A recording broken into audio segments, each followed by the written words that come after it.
No ar, Brasil ODS, um programa que mostra, divulga e debate o terceiro setor, dando voz à solidariedade e construindo a cidadania.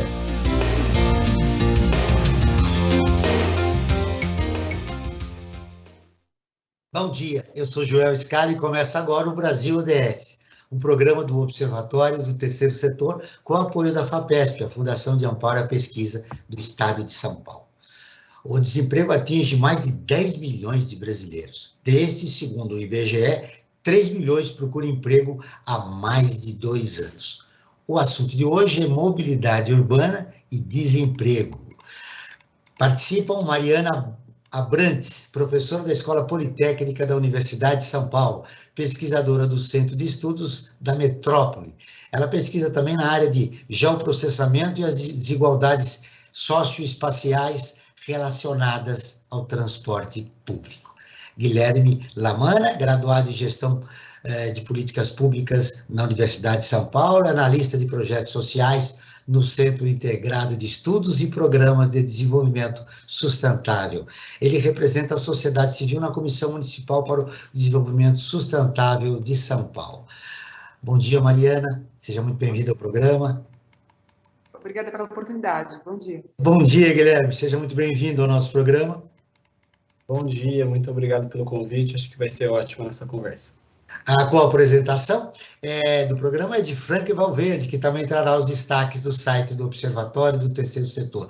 Você vai conferir as notícias do mundo, direto de Nova York, com Mayra Lopes, da Rádio ONU. Bom dia, Franklin. Bom dia, Joel. Bom dia, Mariana. Bom dia, Guilherme. Bom dia, você que está em sintonia aqui com o Brasil ODS na Rádio Brasil Atual. Os destaques da semana ou o destaque da semana, Franklin Valverde? Então, Joel, antes de falar do destaque da semana, eu queria dar uma complementação a respeito dos objetivos do desenvolvimento sustentável. Nós vamos destacar 2 objetivos hoje. O objetivo de número 8, que é trabalho decente e crescimento econômico, e que visa promover o crescimento econômico sustentado, inclusivo e também sustentável. Emprego pleno e produtivo e um trabalho decente para todos. E também o ODS 11, né? Cidades e Comunidades Sustentáveis, que visa tornar as cidades e os assentamentos humanos inclusivos, seguros, resilientes e sustentáveis. Acrescentando ainda que ODS significa Objetivos do Desenvolvimento Sustentável, tá? Que são parte da Agenda 2030 da ONU, por um pacto global por um mundo mais justo e sustentável. E dada essa informação importante, vem agora o destaque da semana. O destaque da semana, João, não poderia ser outro. O destaque da semana é o Tchutchuca do Centrão, né? Eu acho que o presidente da República não tinha um apelido, né? Os presidentes recebem um apelido, ele não tinha um apelido, né? Era um teflon, nada grudava nele, mas acho que esse Tchutchuca do Centrão veio para ficar, né? Esse apelido que foi dado por um youtuber, né? Que teve um entreveiro, ele queria queria tirar o celular do rapaz que estava fazendo um vídeo, né? Um rapaz que é bolsonarista, inclusive, né? E aí ele nervoso falou, você é o Tchutchuca do Centrão. E esse termo, né, Tchutchuca do Centrão, isso viralizou, os grandes jornais, grandes publicações do mundo todo publicaram isso, né? Tiveram uma dificuldade de traduzir, né? O que é o Tchutchuca do Centrão, né? Quer dizer, que é o termo que vem da banda lá do Bonde do Tigrão, né? Um funk que ficou famoso há uns anos atrás, né? E aí, o curioso é que não é a primeira pessoa do governo que é chamado de Tchutchuca, né? Há uns 2 anos atrás, o ministro Paulo Guedes foi chamado pelo deputado do Paraná, o Zeca Dirceu, de Tchutchuca também, né? Que ele era um tigrão com os idosos, com os aposentados, as pessoas com deficiência, e que realmente eram assim, bastante doces, né? Um gatinho miando suave, né? Com as elites do Brasil, né? Então, né, acho que esse Tchutchuca do Centrão veio para ficar, né? E colou, né, o apelido que está no presidente da República, né? Esse apelido veio um pouco descontrair esse ambiente que está no país de polarização, né? Nós sim, precisamos um pouco de alegria. É verdade. Você que tem aí a contagem regressiva. 6 domingos para as eleições. Olha, 6 domingos. E está aí um pouco para a gente sorrir num Brasil da desigualdade, num Brasil da pandemia. Do Tchutchuca do Centrão. O Tchutchuca do Centrão, para nos deixarmos rir um pouco. Na verdade, nós vamos rir de nós mesmos, mas tudo bem. Olha, o Brasil, como eu disse no início do programa, tem mais de 10 milhões de desempregados. Desses quase 3 milhões estão desocupados há menos de 3 anos, né? Nossa, é um dado... E agora com a pandemia. Como reverter isso, Guilherme?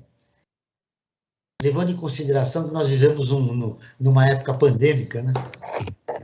Ótimo, João. Acho que é uma ótima questão para a gente começar, né? Porque a gente fala hoje do desemprego, né? Não é um caso recente, já vem passando aí de alguns anos. Já enfrentava um pouco disso e a pandemia, né, ela acirrou um pouco mais, né? Hoje a gente vem até ter um movimento ali de retorno, né? Após ali um período de maior acirramento do distanciamento social, mas ainda tem muito a se caminhar, né? Eu acho que esse é um dos grandes pontos que a gente tem que se conversar e trabalhar hoje.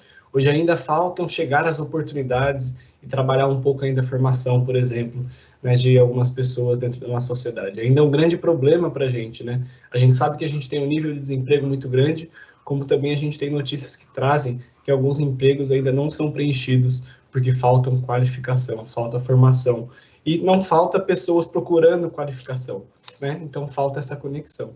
Então a gente tem um grande problema e eu acredito que hoje diversas organizações e até governos têm se preocupado um pouco com isso.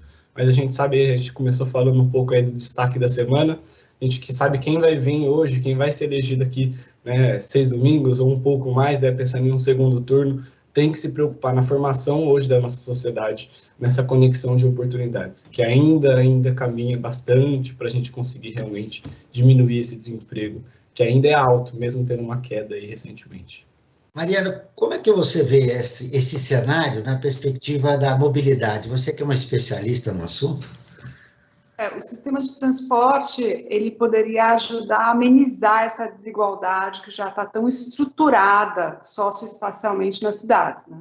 Porque isso, com o passar de muitos anos, a gente tem uma situação onde tem muito investimento nas partes mais centrais das cidades, isso acontece em São Paulo, mas acontece em outras cidades do Brasil, né? E o que acaba com que as pessoas de baixa renda não consigam morar, porque essas partes são valorizadas, então o valor das propriedades fica muito alto, e os mais pobres vão morar nas áreas mais distantes. O transporte poderia ajudar a amenizar isso, né, que é um efeito de longo prazo muito difícil de lidar, mas o que acontece em muitas cidades, São Paulo especialmente, é que a gente acaba fazendo com que seja mais uma barreira, né? Então as pessoas acabam tendo que pegar ônibus lotado, muitas vezes fazer várias transferências em longos tempos de viagem, que chegam até 2h30 para cada trecho, né, para ir e para voltar. Se você parar para pensar, digamos assim, que fosse um trabalho aí, carteira assinada, né, 8 horas, mais 1 hora de almoço, 9 horas, 5 horas para se deslocar, o quanto que sobra, né, para as pessoas conseguirem investir em estudo, em cuidado dos filhos, em tudo aquilo que é necessário para eles conseguirem superar essa situação aí de pobreza. Sobra muito pouco, né? E em termos de custos, a gente também penaliza, né? A gente tem estudos que mostram, por exemplo, que a tarifa em Nova York existe uma integração tarifária, que a gente chama. Então, a pessoa pega um ônibus e ela pode mudar para o metrô, para um transporte de massa de melhor qualidade, de maior rapidez, de maior eficiência, sem ter que pagar mais. Aqui, não. Então, se ele quer sair do ônibus lotado e pegar um no metrô para diminuir um pouquinho esse tempo de viagem, melhorar um pouquinho o conforto dele na viagem, ele tem que pagar mais, o que vai fazer com que chegue até mais ou menos 30%, né? Chega a atingir um número mais claro, é 25% da renda que ele tem para gastar com essa locomoção para chegar no trabalho, para conseguir aí se virar. Então, a gente tem uma situação muito difícil, né? Que a gente tem uma dificuldade real de acesso a oportunidades, em termos de número de oportunidades, e uma dificuldade relacionada à nossa estrutura socioespacial, que muitas vezes aí ainda é prejudicada pela nossa condição aí no sistema de transporte. Guilherme, eu queria explorar um pouco mais o que você disse. Você falou que tem vagas no mercado de trabalho que não são preenchidas porque as pessoas não estão capacitadas, né? Que políticas públicas seriam necessárias para preencher essas vagas, tá? E evitar que o desemprego aumente, né? E tem, por exemplo, tem mais de 2 milhões de pessoas, 3 milhões de pessoas que há 2 anos não conseguem uma vaga no mercado de trabalho. Com certeza. Acho que um primeiro ponto é trabalhar com essa questão do desemprego. A gente tem pessoas hoje que já estão procurando aí há um bom tempo, como você trouxe ali, vagas, eles não encontram. Então, a gente precisa hoje de uma política pública que atue com promoção de empregos, né, atue ali com promoção, né, de mais oportunidades a essas pessoas também. E até que compile oportunidades. A gente sabe que alguns lugares têm, e muitas vezes, né, não chegam em certas pessoas. Então, esse é um ponto. Né? O segundo ponto é trabalhar um pouco nessa formação, que é fundamental hoje, né? E a gente tem políticas públicas que atuam nessa formação profissional, técnica, mas que não chegam na população que realmente precisa. Então, esse é um grande ponto, um grande problema que a gente tem na nossa desigualdade social hoje, né? Então, muitas vezes, algumas classes não têm acesso a oportunidades, não têm acesso às informações, que acabam deixando para outras pessoas que muitas vezes têm condições de se formar, que têm condições de acesso a muitos lugares, né? A gente ainda tem universidades que ainda, né, mesmo com um grande avanço, né, da lei de cotas, eu sou uma dessas pessoas que vem de escolas públicas dentro da lei de cotas e sei como isso foi diferencial na minha vida, mas muitas outras pessoas ali no meu meio não tiveram acesso a isso ou conheceram. Eu lembro que quando eu entrei na USP, perguntavam para mim, a Universidade de São Paulo é paga? Eu ficava, acho que era a maior dúvida que eu ficava assim, nossa, como assim? As pessoas não sabem, né? Que é pública e ela não é paga. Então, a gente precisa chegar... Ela é paga pelo contribuinte. É paga pelo contribuinte. A gente não, né, no dia a dia, não tem esse gasto, né? Não tem uma mensalidade. Então, acho que isso ainda é fundamental, que a gente chegue nessas informações. Precisam políticas públicas que consigam trazer essas pessoas para próximo e consigam fazer formação para as classes que realmente precisam, que não têm condições, por exemplo, de bancar uma formação para si. Mariana, se discute muito a qualidade do transporte público, né? E nós estamos na era das privatizações. Se estatizar de novo o transporte público e subsidiar as passagens para a população de baixa renda, poderia ser uma solução? É uma pergunta bem complexa, né?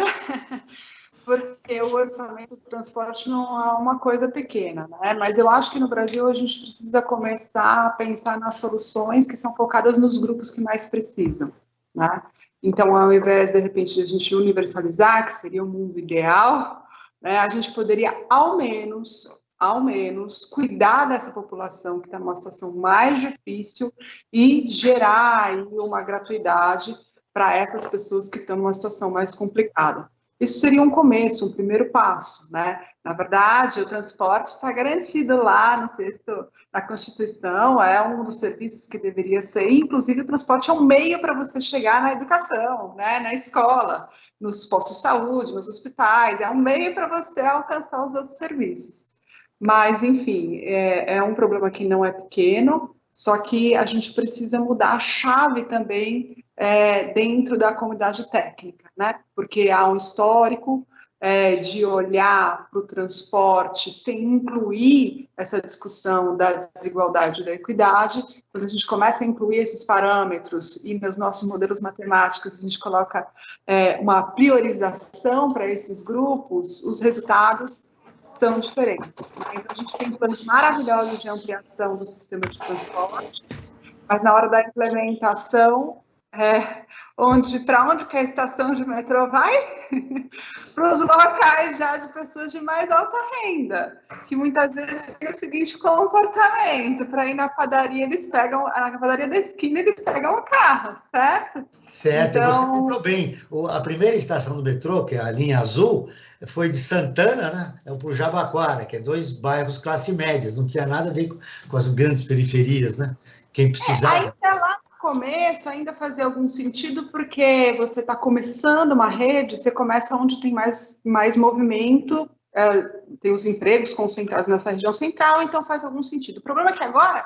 ainda a gente está nessa chave, né? A estação da Pompeia, você vê, tem linhas que a gente chama de são linhas perimetrais, que poderiam conectar as periferias, mas não há investimento nelas. Geralmente é sempre, né, uma priorização aí para as estações mais centrais, que já estão em áreas de alta renda, que vão provocar uma valorização nessas regiões, e continua esse ciclo, né, de aumento das desigualdades. E mesmo a linha amarela, que seria uma linha que iria unificar todas as outras linhas, inclusive as linhas ferroviárias, né, do trem, né, foi feita, não teve a dimensão de vida, né, foi subdimensionada, né, porque ela que é a linha que consegue interligar o maior número de linhas de metrô e de trem, e ela realmente ela é acanhada em termos de volume, de captar todo o pessoal para ligar todas essas linhas, né? Ou seja, falta um planejamento também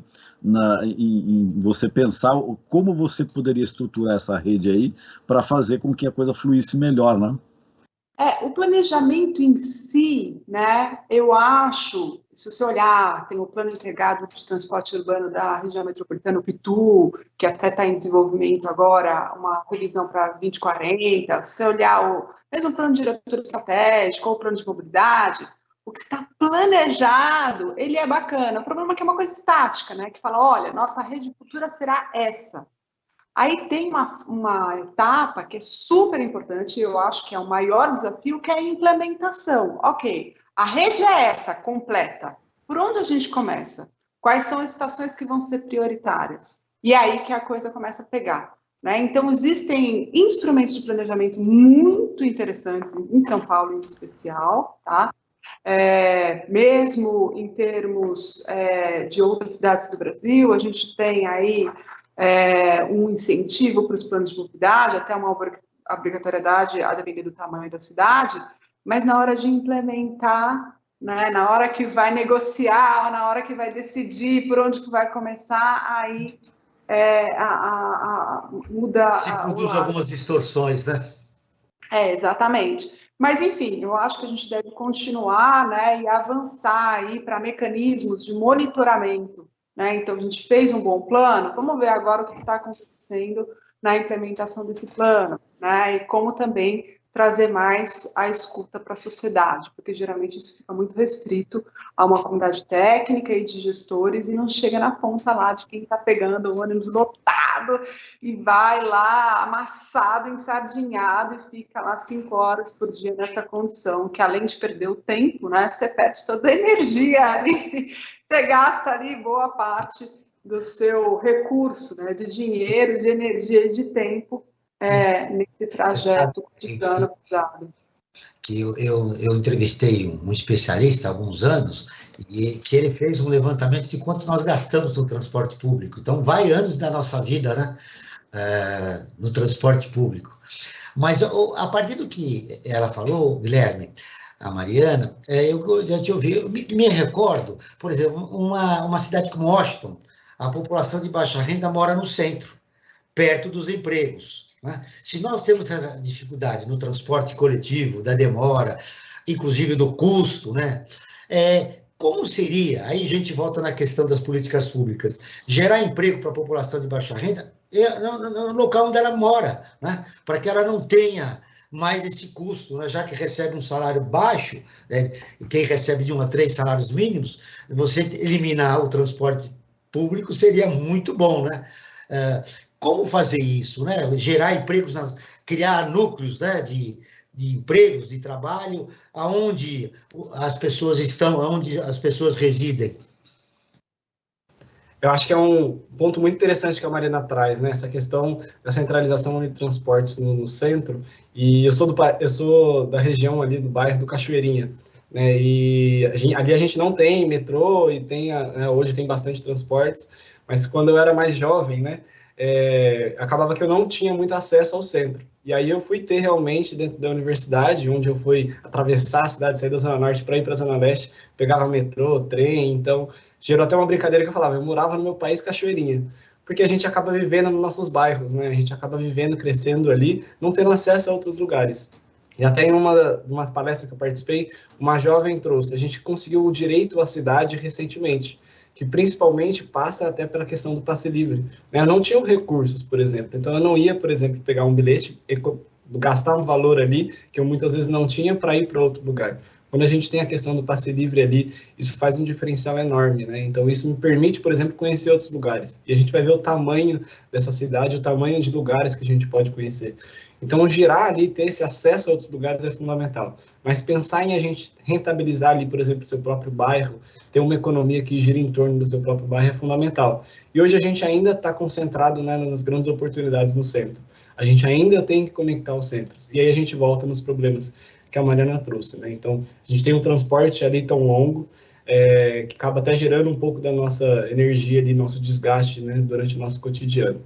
Então, é importante que a gente pense ali em políticas, né, dentro dos nossos bairros. Então, pensar em como que a gente consegue propiciar uma venda ali, né, aquelas vendas ali de bairro, por exemplo, que consiga sustentar uma família, consiga trazer mais empregos. Então, isso são políticas públicas que é necessário ali, por exemplo, que prefeituras pensem, né, que olhem, por exemplo, para aquelas economias nos bairros, né, como que elas conseguem ter, mas serem alavancadas, por exemplo, por políticas públicas, incentivos, enfim, diversas formas, que hoje ainda não são, né? Então, tem diversas economias que giram dentro de bairros, mas que ainda não são grandes, são engolidas pelas grandes pressões e os grandes empregos dos centros, né? Vamos ouvir agora a Rádio ONU, parceira de conteúdo do Observatório do Terceiro Setor, com a reportagem. A Assembleia Geral da ONU busca acordo para reduzir acidentes de trânsito. A Mayra Lopes, de Nova York, tem as informações. Segundo a líder do Fundo das Nações Unidas para a Segurança Rodoviária, Necka Henry, a cada 24 segundos alguém morre no trânsito, tornando a segurança das estradas do mundo um desafio de desenvolvimento global para todas as sociedades, especialmente as mais vulneráveis. O evento também conta com a participação da Organização Mundial da Saúde, que avalia como fundamental a declaração política que deve ser tomada pelos Estados-membros durante a reunião de alto nível. O documento busca um consenso para reduzir mortes e lesões no trânsito em 50% até 2030, o que seria um marco para a segurança viária e mobilidade sustentável. Segundo o diretor da OMS, o futuro da mobilidade deve promover a saúde e o bem-estar, proteger o meio ambiente e beneficiar a todos. Tedros Ghebreyesus avalia que esse futuro exigirá liderança transformadora dos mais altos níveis de governo para agir de acordo com a declaração política. Da ONU News em Nova York, Mayra Lopes. Continuamos com o Brasil ODS, um programa do Observatório do Terceiro Setor, com apoio da FAPESP, a Fundação de Amparo à Pesquisa do Estado de São Paulo. Hoje falando sobre mobilidade urbana e desemprego, com Mariana Abrantes e Guilherme Lamana. Franklin, agora nós vamos com a nossa enquete. O que os nossos seguidores votaram a respeito do tema do programa de hoje? Perfeito, Joel. A cada programa que nós apresentamos aqui na Rádio Brasil Atual, nós realizamos uma enquete. Não tem base científica, né? É uma enquete, né? Mas serve para a gente ter uma noção de como é que as pessoas estão pensando, como elas estão vendo o tema que nós vamos abordar no programa, como o caso de hoje, mobilidade urbana e desemprego. E nós fizemos a seguinte questão: a qualidade do transporte público justifica o preço da passagem? E ao resultado, Joel, 97% das pessoas disseram que não justifica, né, o preço da passagem para a qualidade que recebe, né? Isso não é de hoje, digo eu que eu sou uma pessoa que sempre uso transporte público. Raramente eu utilizo o meu carro para me transportar pela cidade. Eu sempre opto pelo transporte público. Eu acho até mais tranquilo para mim. Não gosto de ficar dirigindo, ficar estacionando, enfim, é muita dor de cabeça. Eu prefiro o transporte público, apesar dos problemas. Agora, frente a essa enquete e a situação que a gente encontra, que é real, realmente, não justifica o preço da passagem, mas, por outro lado, a gente sempre acompanha pelos noticiários as empresas de ônibus e os representantes das empresas de transporte em geral, dizendo que está baixo o custo da passagem, a margem de lucro é extremamente reduzida, mas eles dizem que ganham pouco, mas a gente recebe um trabalho, paga-se muito e recebe um serviço ruim. Então, eu gostaria de saber, né, que possibilidades há de resolver essa equação. Eu sei que a questão é difícil, mas vamos tentar debater. Como é que a gente pode resolver essa equação, né? Eles dizem que ganham pouco, nós dizemos que gastamos muito e o transporte público é ruim. Mariana, vamos começar com você. Como é que você veria, né, que possibilidades há de resolver essa equação? Porque eu estou entre os 97, né? Não justifica o preço pelo serviço que a gente recebe. Vamos dividir o problema por partes. Tem um problema que é um problema geral, que não é exclusivo do transporte, a gente paga imposto, depois a alocação desses recursos fica num lugar ou numa forma de divisão que é difícil aí a gente conseguir uma eficiência. Esse é um problema geral. Agora, vamos mais específico para a questão do transporte urbano, do transporte público, né?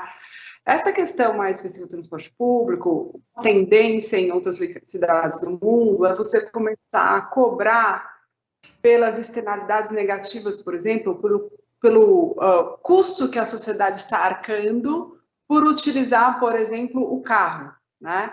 Então, a gente sabe que, conforme a própria entrevista, o áudio que vocês soltaram, né, um dos problemas grandes que a gente tem é de insegurança viária, né?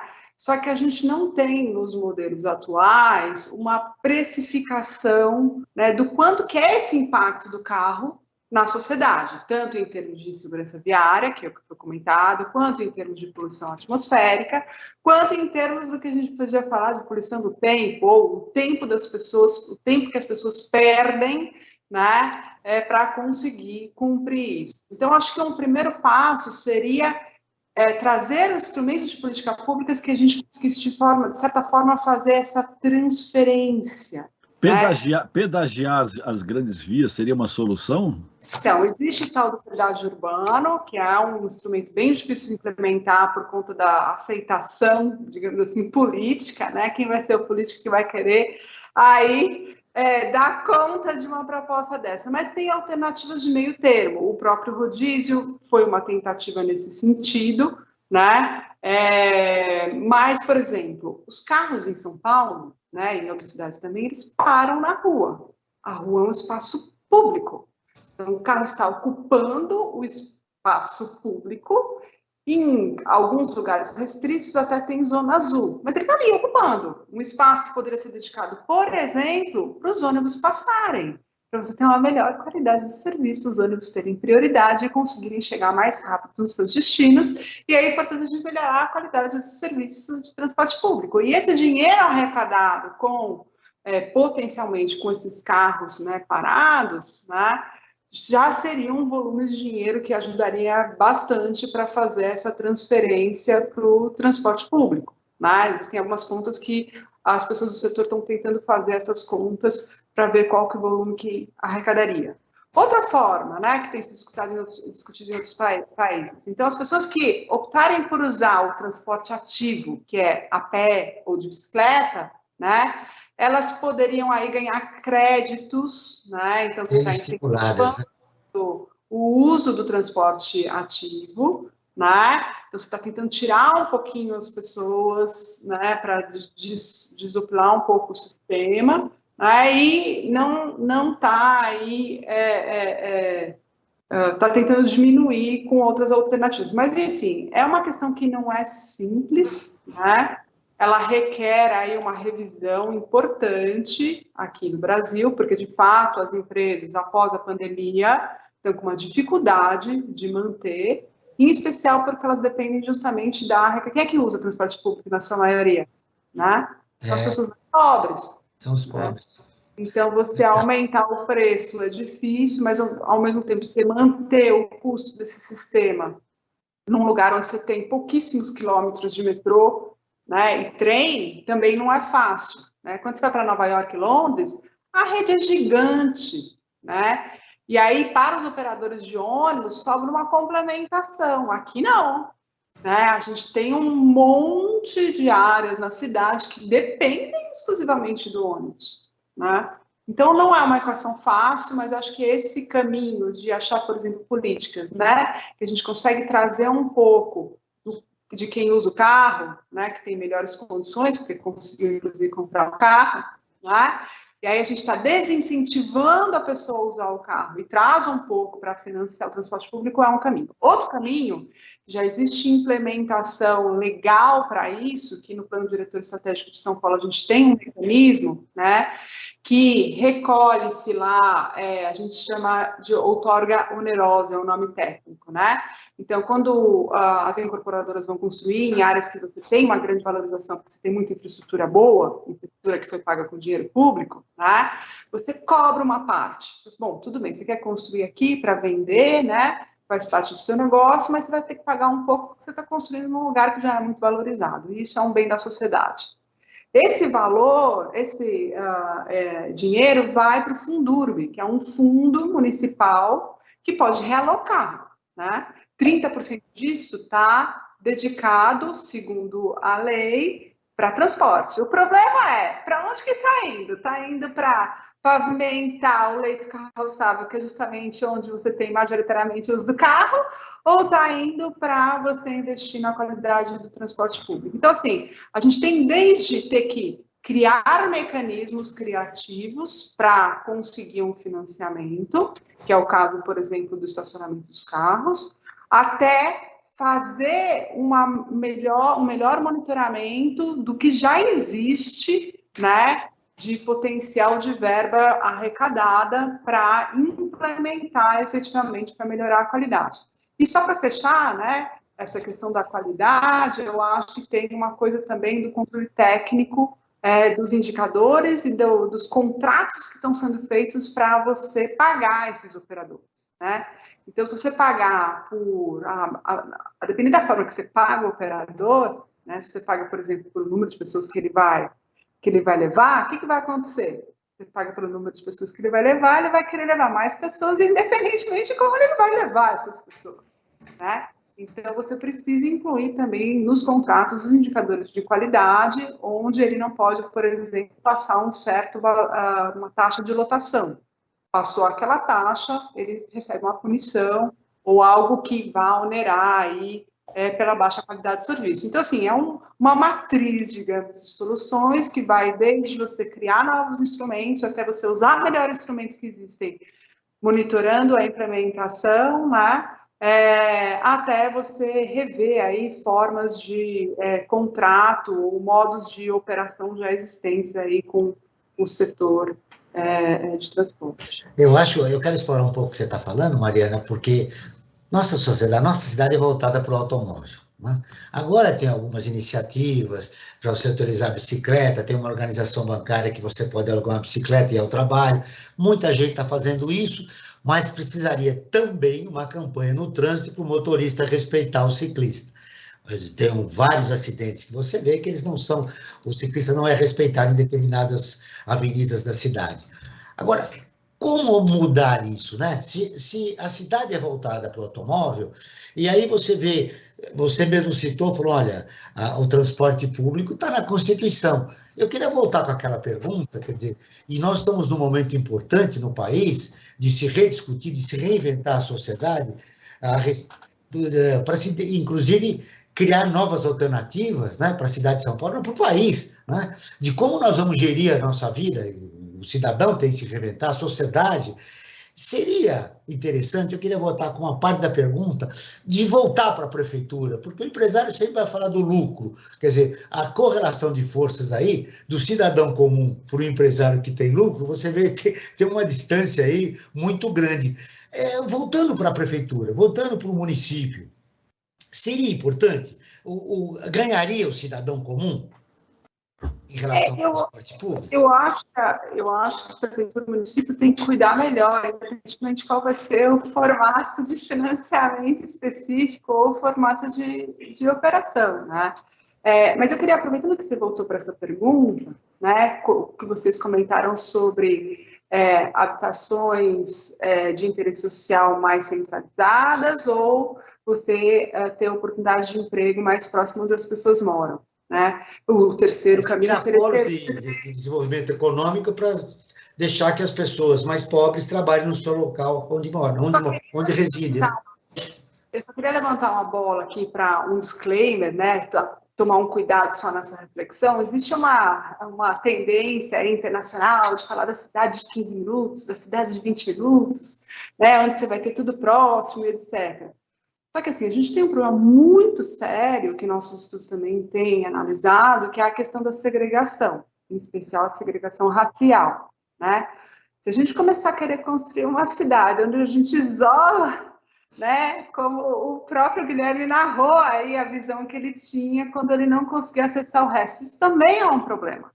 Então, eu acho que tem que ter um meio do caminho, né? Você tem que ter escola, saúde, equipamentos de lazer próximos, a distância de uma caminhada, né? Mas você tem que ter um sistema de transporte público muito bom, de qualidade, que as pessoas vão usar e vão se encontrar nele, né? Porque, para mim, a solução, né? Como é que eu tiro, como é que eu faço a pessoa que usa o carro valorizar a importância do transporte público? A hora que ela conseguir usar um transporte público e ver o quanto isso é viável, é importante para a cidade, e ela começar a fazer parte da equação dela também isso, porque no momento a gente tem muita gente que usa carro e olha com distância para o transporte público, né? Você vai viajar, né? As pessoas que têm a oportunidade de viajar ao exterior, você entra no ônibus, né? Você encontra pessoas diferentes, de origens diferentes no ônibus. O ônibus seria um espaço maravilhoso para a gente diminuir essas barreiras de segregação, né? Só que aqui o serviço é tão ruim, né? As condições são tão precárias e a gente ainda tem esse problema cultural associado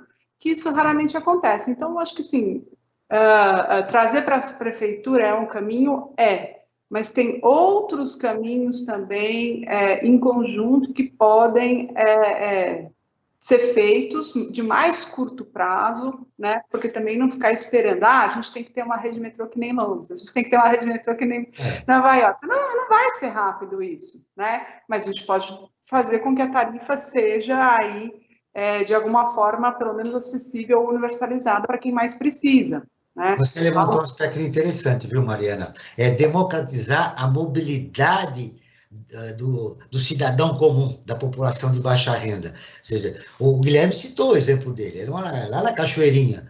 Vai vir o metrô daqui 4, 5 anos lá para Brasilândia, nem sei se a Cachoeirinha e Brasilândia são muito próximas, e vai ter uma estação lá. Mas isso, quem vai ver isso aqui daqui 5, 6 anos? Como é que ficam aquelas pessoas, por exemplo, para participar do ponto de vista cultural da cidade, né? Claro que existem iniciativas importantes nas periferias, iniciativas culturais, tá? E nós temos exemplos de iniciativas muito ricas, mas democratizar a mobilidade é fundamental, né? Para que você consiga circular morando na Cachoeirinha, morando no extremo leste da cidade, depois da Penha, ou lá na Zona Sul, enfim, consiga circular pela cidade a partir das suas necessidades, não só de trabalho, mas também de lazer, né? Eu quero te ouvir, Guilherme. Para fazer até um acréscimo no que vocês trouxeram, acho que quando a gente fala da mobilidade, a gente não só pensar na questão dos ônibus, né? Pensar em todos os outros modais. Eu acho que a Mariana trouxe isso muito bem e a gente refletiu aqui, né? Hoje a gente tem uma construção de uma sociedade focada ali para o carro, principalmente, né? E a gente tem que entender que a gente tem que passar por um processo ali com conscientização da população, principalmente, né? E a gente sabe quando a gente tentou construir, por exemplo, mais faixas de ônibus, mais ciclofaixas ali, a gente teve uma grande repercussão, um grande problema. E a gente precisa passar por um processo de conscientização da importância desses espaços, né? Eu sou desses que anda de bike, vai para tudo que é lado, né? E poucos lugares eu consigo parar minha bike. Muitas vezes eu me arrisco a parar em um lugar que muitas vezes pode acontecer de não estar mais a bike lá quando eu voltar, né? Como já aconteceu. Isso acaba acontecendo, porque a gente não tem hoje espaços ali, por exemplo, para que eu consiga guardar minha bike, por exemplo. E a gente precisa incentivar mais esses espaços, né, para que a gente consiga ter esses modais, que a gente incentive pessoas a ter, por exemplo, a sua bike como um meio de transporte, a gente consiga, por exemplo, que os ônibus sejam mais rápidos. Então, a gente precisa passar por um processo de conscientização, que eu acredito que é fundamental. E até queria fazer um acréscimo, quando a gente começou falando aqui de ODS, a gente tem um relatório Luz, né, que é um mecanismo ali fundamental de acompanhar, por exemplo, indicadores e metas, né? E o último relatório Luz trouxe, quando a gente fala de transportes... Uma triste realidade. Uma triste realidade, que, na verdade, os recursos investidos ali dentro dos transportes, ele continua em queda. A gente tem ali uma diminuição dos anos mais acirrados da pandemia, principalmente pela nossa mobilidade que ficou encurtada, né? Então, a gente pouco saía, né? Então, até que, vamos dizer assim, faria um pouco do sentido ter essa diminuição dos recursos. Só que em 2022, que a gente tem um pouco mais né, dessa mobilidade das pessoas, os recursos continuaram caindo. E esses recursos são autorizados ali para o ano todo. Isso deveria ser ao contrário. Se a gente está falando ali, né, de uma volta ali ao meio social, de novo ali o convívio social, a gente precisa de mais investimentos. E não foi o que aconteceu. Então, isso é um problema que está já batendo agora, a gente já está sentindo, né? Mas isso também vai acarretar nos próximos anos. Então, a gente precisa investir. Então, precisa a prefeitura também investir, ter ali até parcerias. Então, eu falei, né, por exemplo, da questão das ciclofaixas, espaços para a gente parar. Eu costumo muito usar um bicicletário, né, próximo aqui que eu vou, da CPTM. Então, tem que ter uma parceria, uma prefeitura, por exemplo, um governo, por exemplo, que articule ali, para pensar em espaços que condizam os dois ali, né? Onde os dois administram, onde os dois podem dividir um recurso ali, um investimento. Então, precisam ali ter uma articulação maior para pensar em mobilidade urbana, pensar em outros modais, que não só o carro, que hoje a gente sabe que o carro ainda tem grandes problemas no nosso meio ambiente e também na nossa sociedade. Você trouxe o resultado do relatório Luz. Os 17 objetivos, nós não cumprimos nenhum até. Né? Eu presumo que eu acho que a Agenda 2030 para o nosso país está comprometida. Mas, como eu sou esperançoso, e o nosso programa é o Brasil ODS, nós vamos tocar nesse assunto e em cada programa a gente fala de um dos objetivos sustentáveis da Agenda 2030 da ONU. O Frank trouxe também aqui, não, Frank, na verdade, foi você, Frank, que trouxe a questão da segurança também, né? Não, foi você, Guilherme. É importante democratizar a mobilidade, mas também garantir, né, que o cidadão possa circular com segurança na cidade. E os índices de violência aí estão aumentando a cada dia, né, Frank? É verdade.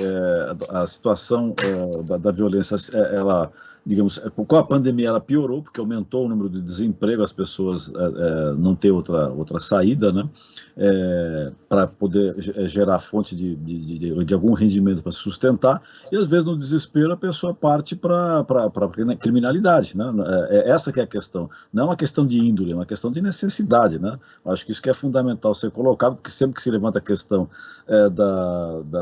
da violência, né, há uma tendência de uma parte da sociedade bastante conservadora a colocar isso como uma questão de índole, né, que é só índole. Não é só essa questão, não. As pessoas às vezes partem para essa solução, né, digamos assim, entre aspas, solução, porque não tem outra saída, né? Ou ela parte para isso para tentar sobreviver, né, essa que é a questão de sobrevivência, ou então ela vai sucumbir, não tem outra saída.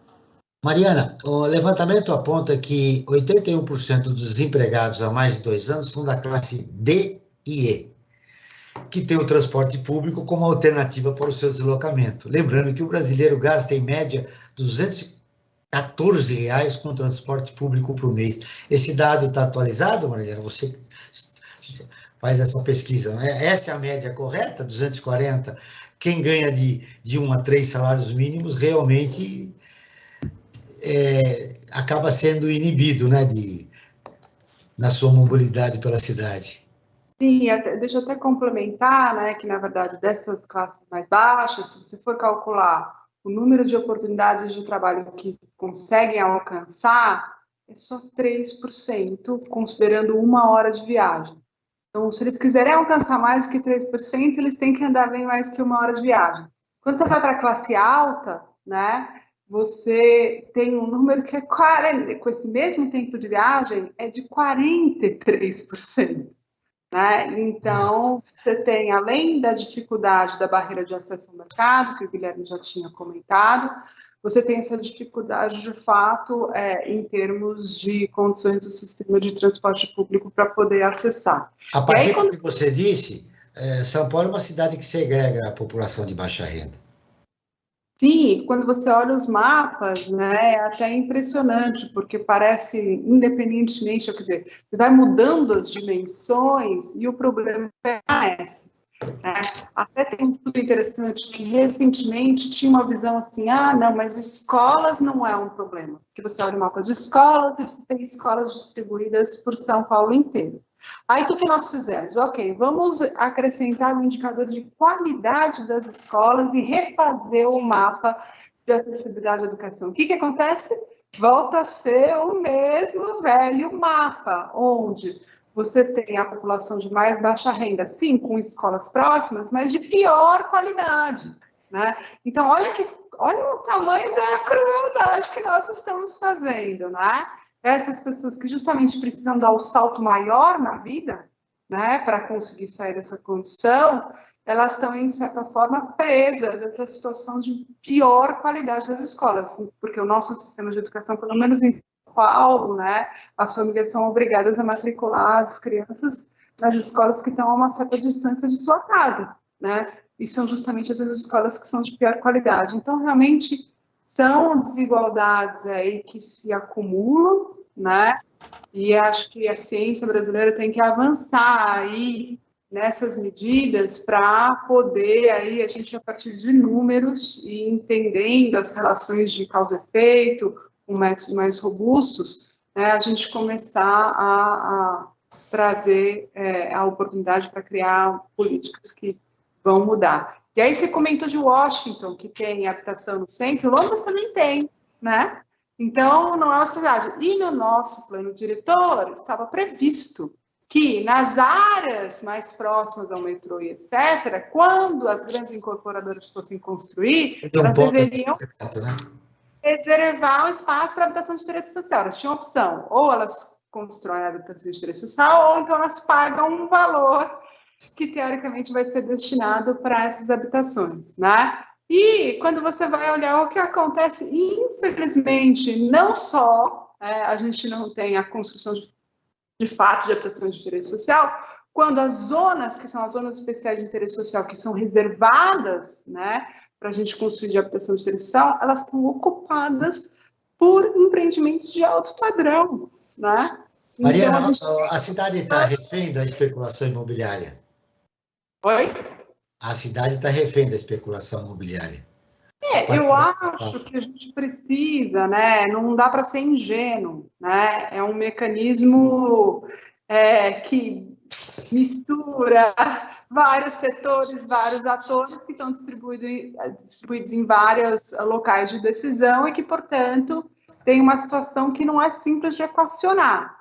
Mas na hora que a gente começa a quantificar, a denunciar esses números, né, eu acho que aos poucos a gente vai conseguindo trazer luz aí para essa discussão e quem sabe a gente consegue avançar um pouco aí na discussão política e para, através da democracia, né, avançar, porque a gente ainda está numa situação bem difícil. Precisamos democratizar a nossa cidade a partir desse olhar que nós estamos fazendo no programa de hoje, esse olhar da mobilidade e do transporte público. Quero te ouvir, Guilherme. Nós precisamos fechar o programa. Nós temos já quase 15 minutos de programa, caminhando para o final. Nossa conversa foi muito boa. O deslocamento fica comprometido das pessoas, da população de baixa renda que mora nas grandes periferias, né? A partir desse dado que eu dei, R$214 ele gasta por mês, e a dificuldade que ele tem, né, para se deslocar e buscar emprego. O cenário que a gente tem hoje do desemprego faz com que a gente até já tenha conversado aqui, por exemplo, que faz essa pessoa, por exemplo, né, de uma camada ali mais baixa, ela vai procurar outras alternativas, né, e isso acarreta ali, por exemplo, uma dificuldade muitas vezes de conseguir uma renda, ou até em situações de trabalho mais precárias. A gente tem, inclusive, né, se a gente for olhar os dados, né, do desemprego, teve uma pequena queda, né, recentemente. A gente dá uma olhada, vê esse desemprego que tem uma queda e a gente dá, que legal, estamos caindo. Só quando a gente vai olhar na renda média, por exemplo, dessas pessoas, a gente vai ver que caiu também. Então, as pessoas estão um pouco mais empregadas, mas estão ganhando menos, principalmente pelos empregos informais. Então, hoje a gente tem aí alternativas que eles foram procurar outras formas, né? Então, a gente tem isso registrado, por exemplo, como emprego informal, mas a gente ainda não consegue, por exemplo, dar mais subsídios, ter mais rendas para essas pessoas, e não consegue complementar, por exemplo, uma renda de casa. A gente sabe como com a inflação, por exemplo, né, como os alimentos estão caros, os transportes, então isso é um grande problema. Então, pensar hoje, né, no desemprego é pensar sobre mobilidade, é pensar em sobrevivência. Então, é importante que a gente pense essas diversas políticas públicas que a gente está falando hoje, porque isso vai acarretando em outras frentes, né? É fundamental a sociedade civil se organizar para exigir a redemocratização, né? Ou a democratização da nossa cidade na perspectiva da população de baixa renda. Frank, o tempo correu rápido. É verdade, eu preciso das suas informações, né? O que o Observatório de importante nós devemos destacar hoje, que os nossos seguidores leram lá no nosso portal, enfim, Perfeito. fica à disposição para você dar todas as informações de uma vez só. Então vamos lá, eu quero convidar as pessoas, a todos e todas, a visitarem o nosso portal, né, que é observatório3setor.org.br, o 3 em numeral. E lá irá encontrar uma série de matérias que são importantes, muitas delas focando principalmente questões ligadas à cidadania. Lá matérias como, por exemplo, com dívida parcelada pelo governo, dono da Havan, né, aquela grande rede de roupas, enfim, de comércio em geral, comprou um jatinho de 250 milhões, né? Ou seja, ele pega dinheiro do governo, vai comprar jatinho, né? Enfim, é um despautério isso que acontece no nosso país. Outra matéria que tem um grande número de leitores, né? Que tem tido um grande número de leitores, é que no Brasil 51 mil pessoas morrem por ano devido à poluição do ar, né? Olha só como é que o ar que nós estamos respirando, ele está envenenado, porque as pessoas estão respirando e uma massa enorme de pessoas morrendo por problemas devidos à poluição do ar. E a matéria que eu quero dar um destaque, né, que tem tudo a ver com o tema do programa de hoje, é desemprego e déficit habitacional no Brasil são crônicos e urgentes. Essa é uma matéria que nós temos no nosso portal. Ela foi escrita pela Yara de Andrade, e lá, só uma síntese dessa matéria, convido a que leiam, né? No Brasil tem mais de 10 milhões de pessoas desempregadas e 6 milhões de moradias em falta. Especialistas argumentam que a crise sanitária expôs um problema estrutural de déficit e de desemprego habitacional, de déficit habitacional e desemprego que existe no Brasil há muito tempo. Isso acabou aflorando. E, Joel, isso é uma coisa que todos nós, passeando pela cidade de São Paulo, né, a gente que tem, digamos assim, um pouco mais de percurso na vida, né, do que a Mariana e do que o Guilherme, eu posso afirmar que nunca vi tantas pessoas morando na rua como atualmente, né? O número de pessoas que estão morando na rua é surpreendente. Nunca vi isso, desde criança até hoje. A coisa hoje supera todos os problemas econômicos, todas as crises econômicas que nós tivemos. Nunca nós tivemos tantas pessoas morando na rua como hoje, tá? Essa matéria que eu citei e as outras, Joel, elas podem ser ouvidas também no nosso portal como uma ferramenta de audiodescrição, né? Destinada às pessoas deficientes visuais e também aquelas que estão fazendo suas atividades no dia a dia e querem receber esse conteúdo que tem no nosso site. Pode-se ouvir, é só usar a ferramenta de audiodescrição e você vai ouvir as matérias que são elaboradas pelo Observatório do Terceiro Setor. Você está ouvindo o Brasil ODS, o programa do Observatório do Terceiro Setor, com o apoio da FAPESP, a Fundação de Amparo à Pesquisa do Estado de São Paulo. De acordo com a Pesquisa Nacional por Amostra de Domicílios, segundo trimestre do ano fechou com o maior recuo de desocupados em Tocantins, Pernambuco, Alagoas, Pará, Piauí e Acre. As pessoas que migraram dessas regiões em busca de emprego devem estar voltando, imagina-se, né? Mas nesse final do programa, eu gostaria... também aqui eu queria destacar o estudo da FAPESP, que evidenciou a desigualdade de empregos entre ricos e pobres na cidade de São Paulo. No bloco anterior, a Mariana falou sobre isso, né? Essa porcentagem. Apenas 16% das famílias da capital tinham acesso à metade dos empregos, enquanto 20% delas sobrevivem com menos de 3 salários mínimos. E eu queria o destaque final dos nossos dois convidados. Mariana, a partir do que você falou...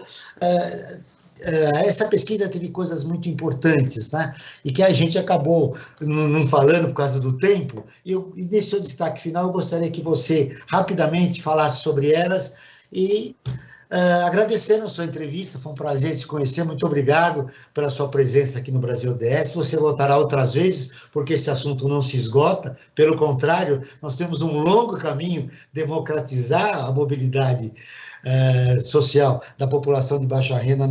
Não será fácil, não é uma tarefa para hoje e para amanhã, é uma tarefa da sociedade civil lutando por isso, né?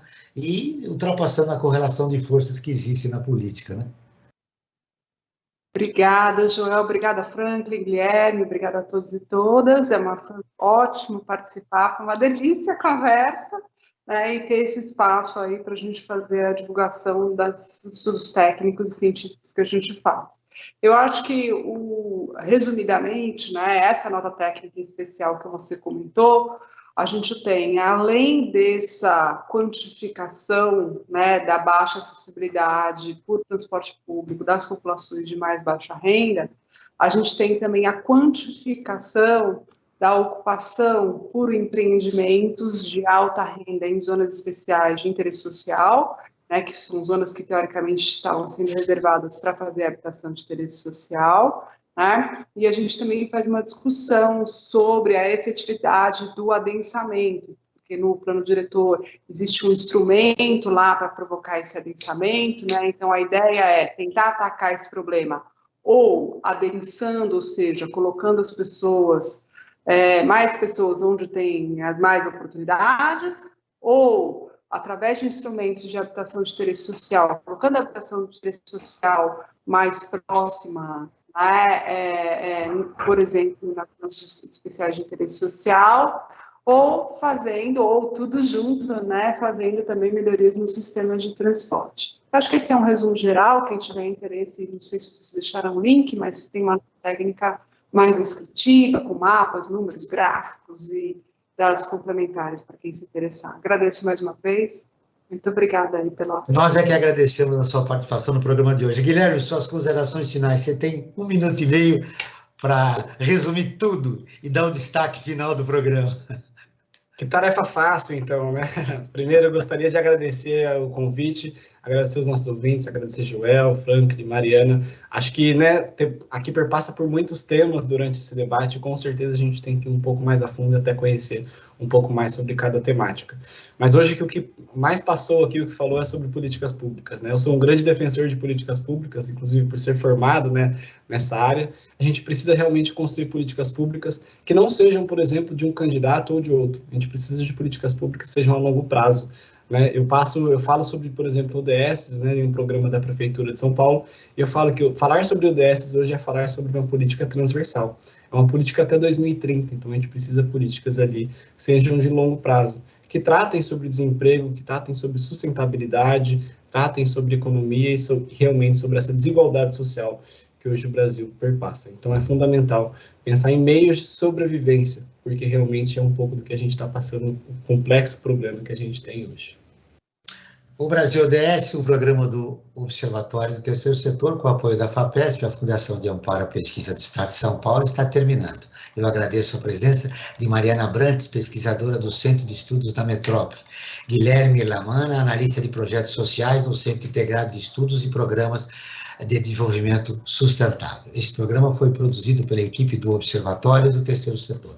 Na próxima terça-feira, acompanhe nosso programa Perspectiva, sempre com assuntos importantes da atualidade. E ficamos por aqui, sempre na luta por uma sociedade mais justa, solidária, sustentável e tolerante.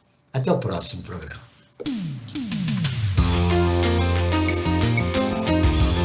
Você acabou de ouvir Brasil ODS, um programa do Observatório do Terceiro Setor.